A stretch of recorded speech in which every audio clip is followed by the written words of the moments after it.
Target on air. Target on Ito air. nga, alamin natin ang kalagayan ng province mo ng Occidental Mindoro. Nasa linya ng ating komunikasyon si Governor Ed Gadiano. Magandang hapon po, Governor Ed. Kamusta po kayo dyan sa Occidental Mindoro, Governor? Magandang hapon po, Karex. Magandang hapon sa iyong mga tagapakinig. Apo, at Gov, kamusta dyan sa province yun? Napapanood ko dito, mukhang ilang bayan nilulubog na sa baha dyan. Oo, at matindi ang pan kasi magkasunod kasi yung mga bagyo, di ba? Mayroong Krising, Apa? o sa Dante, ngayon pa kasunod na rin si Emong. Mhm. Kaya matindi itong mga bagyo. Marami kami mga bayan talagang mga binabaha ngayon. Apo, at paano yung dredging dyan? Kumbaga, naging epektibo ba para maibsan itong pagbaha na to? Yung yung dating binabaha na Elvita at sa Claudio Salgado, nung Krising, hindi Apa. sila binaha. Mhm. Dahil malakas yung hugot ng tubig pababa dun sa dagat dahil yung bara dun sa bunganga ng ilog ay nalinis. At ito nga, itong dahil Krising, sumunod din kagad itong Apa. Dante.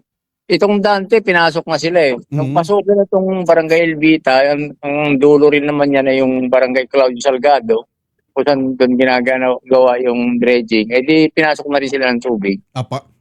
Kagaya po nung yung Santa Cruz tsaka San Jose, nung pinuntahan kayo nung araw, di ba inaayos na po dyan yung National Road? Ano na po naging update po dyan? Parang binahari niya tayo na, Governor.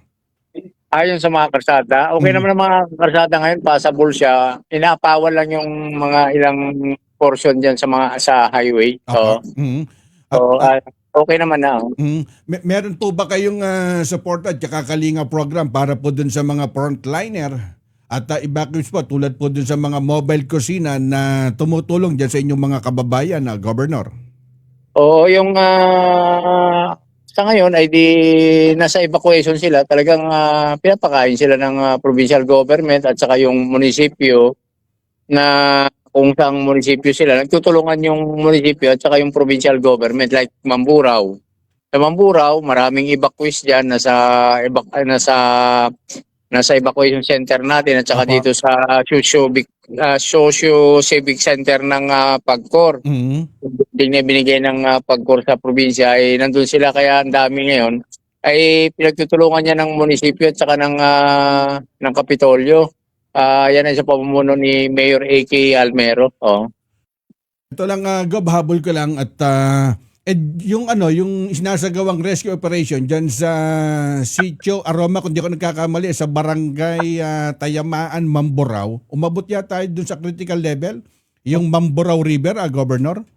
Oo, umapaw na yan. Umapaw hanggang Barangay 8 ay umapaw na yung tubig. At talagang malakas kasi yung ulan. At kung doon sa study na sa analysis namin kahapon kasi yung mayroong rain gauge, di ba? Apa. Nasusukat doon yung baba ng tubig eh. Mhm. Yung pang 5 araw, yung 5 days na monitoring namin ay kumpara doon sa dapat yun ibababa niya yung tubig na yun ng pang 1 buwan ay naibaba niya lang yung tubig ng pang 5 araw kaya talagang sobrang dami ng tubig. Apa, at sa gitna po ng nararanasang pag-ulan at pagba, at nakikita niyo po ba yung chance na mag-declare ng state of calamity ang inyong lalawigan na Governor Ed? Mayroon kaming meeting mamaya ng ng mga concerned department namin. Ay i-report ko ano yung damages ng agriculture, Apa. sa agriculture, sa fishery at saka sa livestock, sa crops. Mhm. At pagdating dun sa infra, nandun din, sa health, sa ating mga social services. Kumbaga, kung ano yung extent ng damage ay alam ko may 2 bayan na nag-declare eh. Mhm. Alam ko ay parang Abra yata at saka Mamburao. Apa, at Tingin ko kung isa pa yan, rule of thumb kasi Karex, pagka na 3 bayan ang nag-declare ay rule of thumb yan, magde-declare ang buong province ng state of calamity. Apa, at yung initial po na tulong po ng DSWD at ano na po ang update po dyan, Governor? Oo, may binigay na tulong. Tumawag ako kay Kuan, kay itong ating regional director Kuan na na si RD ay nagbigay ng tulong ng relief goods at andun lahat ang antabay niya, nagpadala kagad ng tao. Apa. Talagang may binigay na relief goods para sa Sablayan, para sa Samarica at saka para sa Mamburao. Opo, at Oo, yung iba naman diyan i-distribute na siya pang-bayan ng mga apektado. More or less mga 10,000 goods 'yan. Oo. At isa dun sa maluban na apektuhan po talaga dyan, yung sektor po ng agrikultura, Governor. Bali, ano pinakaplano po natin dyan para unti-unting makarecover po sila? Ay sa ngayon nakalubog pa yung mga palayan nila at yung bagyong Krising mayroon na tayong data niyan, pero yung Dante at saka tong Emong na to ay ina-update pa yung data. Siyempre nadagdagan yan, nakalubog pa. Nakalubog pa yung mga palay. So makikita natin yan pag humupa, hindi makita natin yung mga damages. Pero kung magpatuloy ito at magtagal pa, baka mabulok na yung mga palay o kaya kainin na ng mga golden coal sa dahil lubog sa tubig. Opo, Ayun, kasalukuyang ina-update yan ang lahat ng mga MAU office, ng mga Municipal Agriculturist Office, sila submit sa atin.